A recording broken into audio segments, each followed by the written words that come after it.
If you are the adult child of an aging parent, this is a must read.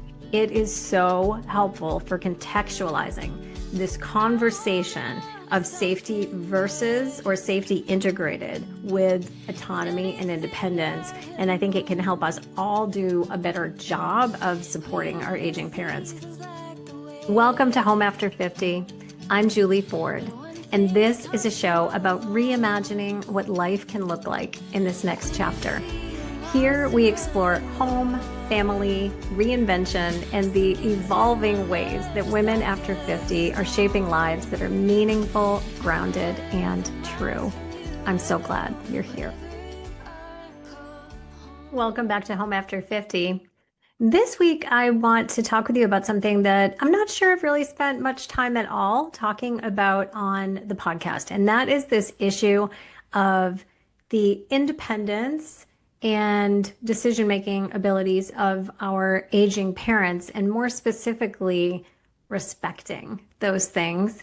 I'm going to talk about this from a perspective of living multi-generationally, but honestly, this applies whether you are living in the same home or on the same property with your parents or not. If you have aging parents, this episode is for you. And if you are an aging parent, of course, we're all aging, but if you're an older adult, if you're experiencing some of the challenges of aging and you're navigating conversations around your decisions, your abilities, and your lifestyle with your family, this may also be for you as well.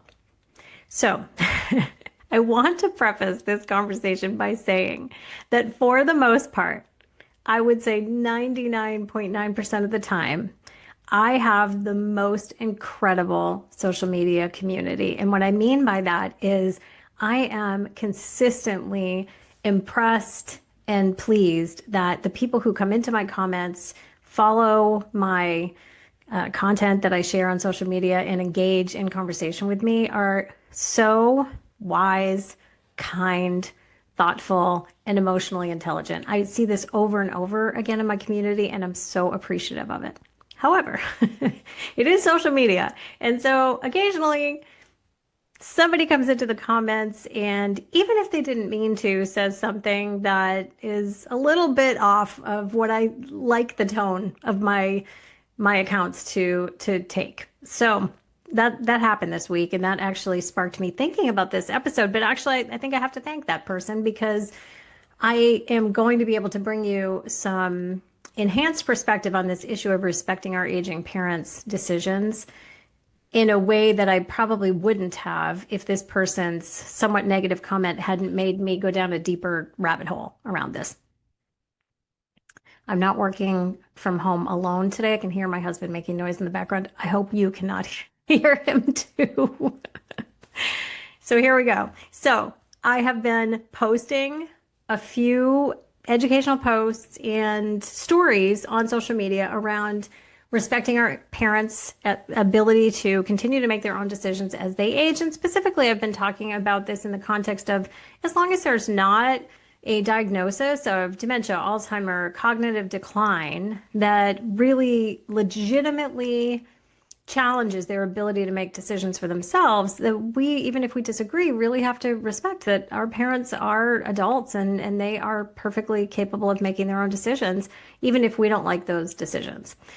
One of the posts that I put up was an example of something I've been navigating with my mom. And I'll just be upfront, this has not created a lot of tension between me and my mom, but it is just something we've sort of been navigating as her mobility has become more challenged. I shared in a social media post that I brought up the idea of the possibility of installing a chairlift between her part of the house and ours twice to my mom, and twice she has declined the idea of it. So you may have heard me talk about our setup before. My mom has a fully independent in-law apartment in our home, but it is one level away. She's in a walkout basement. She has her own exterior entrances and exits, and we also have a staircase between us. What's happened is over the past few years, as her health and her mobility have declined somewhat, it's harder for her to come up and down stairs. An interim solution that we did, I don't know, it was like a year or two ago, was we installed a second hand railing on that staircase, and that helped. So she can support herself with two hands coming up and down the stairs. But now we're at the point where she doesn't come up and down the stairs unless one of us is there with her in case she needs help. And that's a solution. But what I was thinking about it was that it's kind of limiting her from just popping up, saying hi, just feeling more free to come up and down. And that is why I suggested the idea of a chairlift. Not that she absolutely needs it. It's not that she can't climb the stairs, but she, for safety reasons, doesn't do it without one of us around. So I know that that limits the number of times she comes up and down because she doesn't always want to have to bother us for help. You know, before she would pop up and say hello occasionally. And I just felt like that was, allowed for more social interaction for her and more freedom and flexibility. So in the social media post where I was talking about this, I was sharing that even though my mom and I had different perspectives on the idea of what a chairlift might do for her, I had to respect her decision. And I actually know it's coming from a place of her wanting to preserve her independence, wanting to preserve her mobility, because let's face it, when you're going up and down stairs, you're using muscles, right? If you stop doing that, you are potentially reducing your activity even more. And the less we move, usually the less we can move. So I know that from her perspective, there are really good reasons to not want to take that step towards a chairlift. And what came across to me, you know, the idea of it came across to me is feeling like it would give her more freedom. For her, it actually feels like less. And I deeply respect that. And my mom also is perfectly capable of making her own decisions. Also, I want to point out, and we'll talk about this a little more later when I share something with you that I'm really excited to tell you about. She is still keeping her own safety in mind because she has decided that she doesn't feel safe enough to walk up and down the stairs by herself right now. So she won't do it unless one of us is there. So it's not like my mom is putting herself at unnecessary risk. She's just making choices for herself.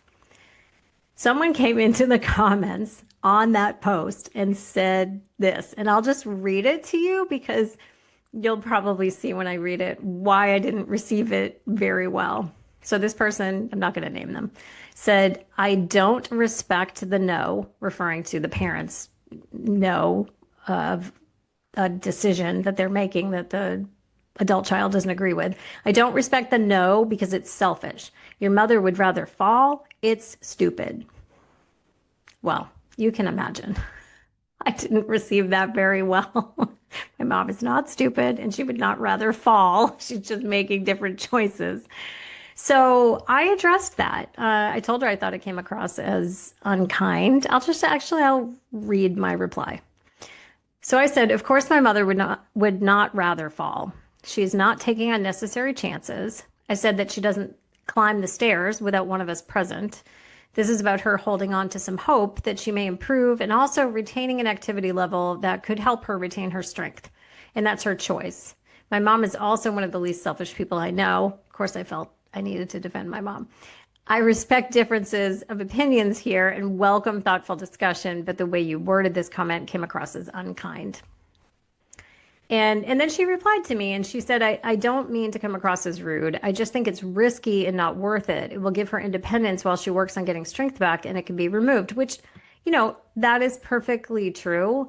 But the whole point of the post was to talk about the need for us as adult children of aging parents who do not have a cognitive diagnosis, that we have to respect their decisions, that we have to respect that they are still adults in charge of their own life. Now, for sure, when we're helping each other as family members, there may be some compromises and agreements that we all come to because our decisions affect other people. And I completely understand that. And we talk about that in our family a lot. But it doesn't negate the fact that I still think we need to raise this conversation because I do think, and I don't even want to say I think, I know that ageism in the world and honestly in our country, in the US specifically, I'm sure it exists other places as well. Ageism is a real thing. So I thought it might be helpful if I did a little deeper research to help me talk with you about this. And I found something that I was really excited to share with you. In March of 2025, there was a journal article published in the publication, The Gerontologist, and it is called the Safety-Autonomy Grid, a flexible framework for navigating protection and independence for older adults. And I think it is wonderful. I will link to it in the show notes. I think that if you are the adult child of an aging parent, this is a must read. It is so helpful for contextualizing this conversation of safety versus or safety integrated with autonomy and independence. And I think it can help us all do a better job of supporting our aging parents. It was published by Kelly Marnfeldt and Kate Wilber. And I hope that I'm going to be able to link directly to the grid itself, the image of the grid itself in the show notes, because I think it's so helpful to look at. So what they've done is they have created a 4-quadrant grid called the Safety-Autonomy Grid. And on the horizontal line are concerns for safety. And on the vertical line are concerns for autonomy or independence. And so the ideal placement in this grid, if I'm fancy this week, maybe I'll even pop this grid up on the video if I can do that for you so you can see it while I'm talking about it. I'll try. The ideal placement is to be in balanced independence where you have high safety and high autonomy, high independence. And of course, the not ideal place to be is low safety and low independence. And then the other quadrants of the scale are you could have high safety but low independence, which could mean that that person is in a physically very safe environment, but they're not allowed autonomy and independence for one reason or another. Or you could have high independence but low safety, which means that they're completely in charge of their own life, but it is very risky the way that they're living. So the goal for all of us is to find ways to support our parents in getting to the place of having high safety and high autonomy. So I just want to use this example of my mom one more time and say she has declined the chairlift for now, but she's still functioning. So that's her high autonomy, right? That's her independence. That's her choice. However, she is still functioning with high safety for two reasons. One, we have the extra handrails there, but two, and more importantly, in her particular situation right now, she has decided that she will not climb the stairs alone. She will not go up and down without one of us with her. So that's her safety choice that keeps her independence and her autonomy high. You know, for me, I was worried, hey, that's restricting your freedom because now you don't feel as free to come up and down whenever you want. But for her, the trade-off's worth it. So she's maintaining safety and maintaining autonomy. So I love the way that this grid explains that. Also, I'll dig into the quadrants a little bit more with you here. And again, I'm going to link this in the show notes so you can read it yourself. But quadrant 1, the ideal quadrant, is balanced independence. This is what they call it, person-centric protection. And they say this quadrant represents the ideal of modern elder care models where safety and autonomy coexist within a person-centered care approach. Here, conditions need to be created where caregivers have access and knowledge to be able to take advantage of tools such as adaptive technologies. That second handrail is a very simple example of that. Individualized care plans and collaborative decision-making, ensuring that older adults can maintain as much independence as possible while minimizing risks. So now they're talking about this in both a home environment and a more institutional environment as well. So this covers, any living situation. Now, quadrant 2 is what they call independence at all costs, safety forsaken.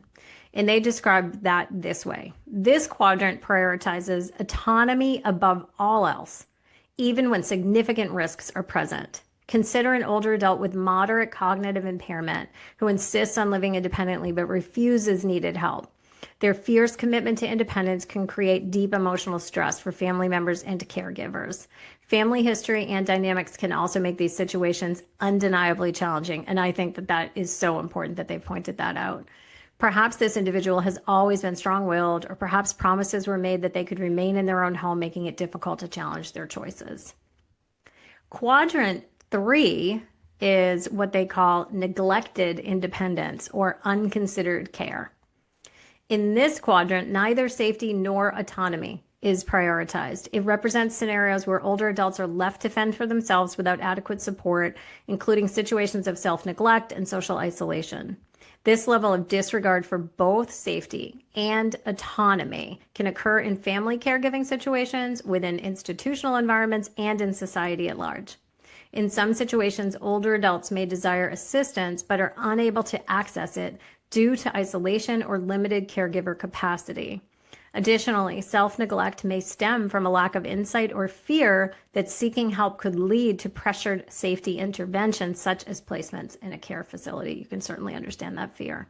And finally, the last quadrant, which I think speaks a little bit to what I was perceiving the commenter on my post was the place that they were coming from, is quadrant 4, safety at all costs. This is autonomy revoked. This quadrant represents an overemphasis on safety, often resulting in the complete loss of autonomy. Common examples include full guardianship, restrictive or premature institutional care, or caregiving that limits personal decision-making. This overemphasis can occur at both individual and institutional levels, leading to significant restrictions on personal choice and independence. This is really what I think the conflict was between the message that I was trying to share about respecting our aging parents' decisions when they are cognitively capable, and overstepping and making decisions for them that were not respecting their independence and autonomy out of our own fear of what may happen. The other thing that they address in this journal article, by the way, it's a journal article, but I'm finding it very readable. It's not so academic that it's challenging to read. But one of the things that they address are all of the barriers and limitations to adopting this grid and this framework. And one of those are cultural biases and ageism. And this is really what I wanted to talk about, is ageism. They say here, the grid challenges ingrained cultural biases, particularly the assumption that older adults are inherently frail or cognitively impaired simply due to age. Ageism often leads to overprotective decisions, even when the older adult may still have the capacity to make autonomous choices. Overcoming these assumptions is critical for it to be effectively implemented. It being the grid, for the grid to be effectively implemented, this framework of autonomy and safety. Shifting the narrative away from blanket protections towards a more person-centered approach, while not insurmountable, is a significant barrier. And so this is really what I think about a lot as I navigate this aging journey with my mom, as I've worked with hundreds of older adults over the past several years. And what I find is that the families who are supporting their aging parents most successfully, living with aging parents in multi-generational homes most successfully, and by successfully, I also mean happily, are the people who are able to respect their aging parents' independence and decision-making, and the aging parents who are able to make independent choices for their own emotional, mental, and physical well-being, but also then maybe make some compromises with their family in some areas that help their family feel a little more safe. So I'll give you an example. My mom is about to get one of those life alert bracelets that will send out an alert if she has fallen, because she's fallen three times actually this year. And she's been okay each time. And each time she has had her phone nearby, but I was starting to get concerned that it was honestly just luck that her phone has been within reach the 3 times that she has fallen. And she wasn't really excited about getting the life alert bracelet. She wasn't entirely opposed to it, but she was, I think, kind of putting it off. It was a little bit annoying to deal with getting it. And luckily my brother stepped in. By the way, that's a whole other conversation of having family members who are helping and not just defaulting to, the adult child who lives in the multi-generational home with the parent to doing everything. My brother's been great about stepping in and taking care of this. But it was really me that said to my mom, I think it's time. I really would feel better if you got the bracelet, simply because when are you going to fall and not have your phone? We just don't know. when you might have another fall. And we know there are probably going to be other falls. There are issues with her mobility. And I won't, get into my mom's private health information, but there are some issues that make the likelihood of a fall pretty high. And I told her, I'm worried that you're going to have a fall and not have the phone. Like maybe it will fall out of your reach, or maybe you'll just happen to not have it on you when that happens. And she understood that. And she agreed to that. So I didn't feel I was overstepping, but I was expressing, honestly, let's face it, it was my own need. It was my own fear of something happening and her not being able to contact me, my brother, 911, anyone to help her. And she made a compromise in what she preferred to help us feel more secure about her safety. So that's what I mean by there is a navigating of relationship and respect and support for one another while still maintaining autonomy, independence, and safety. That's all I have for you this week. This is a conversation that I think we could talk a lot more about. I hope that introducing this Safety-Autonomy Grid was helpful to you. I am definitely going to include links in the show notes. I'll put it in my newsletter this week as well, because I think that this is a tool that so many families could benefit from.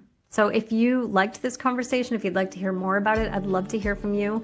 You can always leave comments on the show wherever you listen to your podcasts, or you can send me an email at julie@julieford.com. I'd love to know what you thought, what you potentially got out of it, if you have experienced the navigation of safety and autonomy with your aging parents, or as an aging parent with your young adult or older adult kids supporting you.